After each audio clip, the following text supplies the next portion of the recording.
Have you ever done something, made a decision, said something honest, chosen a different path, and immediately thought, what will they say? What will they think of me? Of course you have. We all have. Now imagine you are the most powerful person on earth, Emperor of Rome, commander of the greatest army in the world. Every decision you make affects millions of lives. And every night, you sit alone and write in your private journal. Not about victories, not about power, about how to be a better human being. That man was Marcus Aurelius. And what he wrote in that journal, never meant to be published, never meant to be read by anyone else, became one of the most influential books in history. We call it Meditations. And the thing that strikes me most about it is not the wisdom, it's the honesty.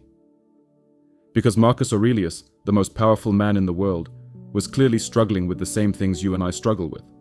The need for approval, the fear of what others think, the temptation to live for an audience rather than for yourself. And he fought that temptation every single day, on purpose, with discipline, with philosophy. So let me tell you what he discovered, because it might change the way you start tomorrow morning. The first thing Marcus understood, and kept reminding himself of, is that other people's opinions exist entirely outside your control. Entirely. Not partially. Not mostly. Completely. You cannot control what someone thinks of you. You cannot control whether they misunderstand you, judge you, dismiss you, or admire you. That happens in their mind, not yours. And their mind is not your territory. Epictetus, the philosopher Marcus admired most, a man who began his life as a slave, said it plainly. There are things within our power and things that are not. Our opinions, our choices, our responses, within our power. Everything else, not our business. The opinion your colleague has of you, not your business. What your family thinks of your choices, not your business. The judgment of strangers on the internet, especially not your business.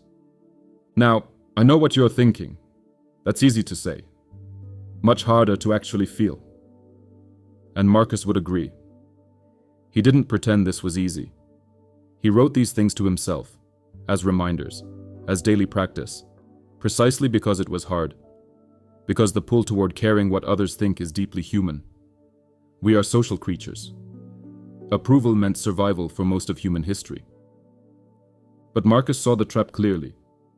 When you live for the approval of others, you are not living your own life. You are performing it. You are playing a role that was written by other people's expectations. And that role, no matter how well you play it, will never feel like yours. He wrote, "It never ceases to amaze me. We all love ourselves more than other people, but care more about their opinion than our own." Read that again slowly. We love ourselves more than other people, and yet we care more about their opinion than our own. That contradiction is at the heart of so much human suffering. So, what did Marcus do instead? He built what I would call an internal compass, a set of values, honesty, justice, courage, wisdom, that guided his decisions regardless of how those decisions would look from the outside. He asked himself not, what will they think? But is this right? Not, will this make me popular? But does this align with who I am trying to be?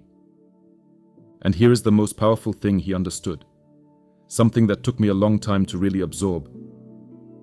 Many of the people whose opinions we fear most, we will outlive. Those we don't outlive will be forgotten shortly after, and we ourselves will be forgotten eventually. Marcus, the most powerful man in the Roman Empire, wrote that even the greatest emperors are barely remembered a few generations later. The world moves on. Time erases almost everything. This is not pessimism. This is liberation. Because if the judgment that terrifies you today will be completely irrelevant in 100 years, and will be forgotten by most people in 10, then the only question that remains is this: how do you want to live the time you actually have? Marcus had an answer. He called it living according to nature, living in alignment with your deepest values, not performing for an audience, not managing your reputation, actually living. And he practiced something very specific. Each morning he would prepare himself mentally for the day. He would remind himself that he would encounter difficult people, frustrating situations, misunderstandings, and he would decide, in advance, not to be derailed by them. Not because other people don't matter, but because his peace of mind was not something he was willing to hand over to circumstances he couldn't control. There is one more thing I want to leave you with. Marcus Aurelius ruled for almost 20 years. He fought wars. He lost children. He dealt with plagues, with betrayal, with the weight of impossible decisions. And through all of it, he kept writing, kept reminding himself, kept trying. He was not perfect. He didn't claim to be. What he claimed, what he practiced, was the daily effort to be better. To care a little less about what the crowd thought. To care a little more about whether he was acting with integrity.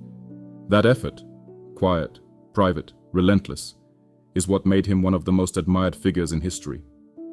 Not the power, not the empire, the integrity. You don't need an empire. You don't need a journal that will last 2,000 years. You just need to ask yourself, tonight, before you sleep, whose approval are you living for? And is that really the life you want? Leave a comment and tell me, in one sentence, what you would do differently if you truly stopped caring what people thought. Subscribe, because these questions are worth asking. See you in the next one.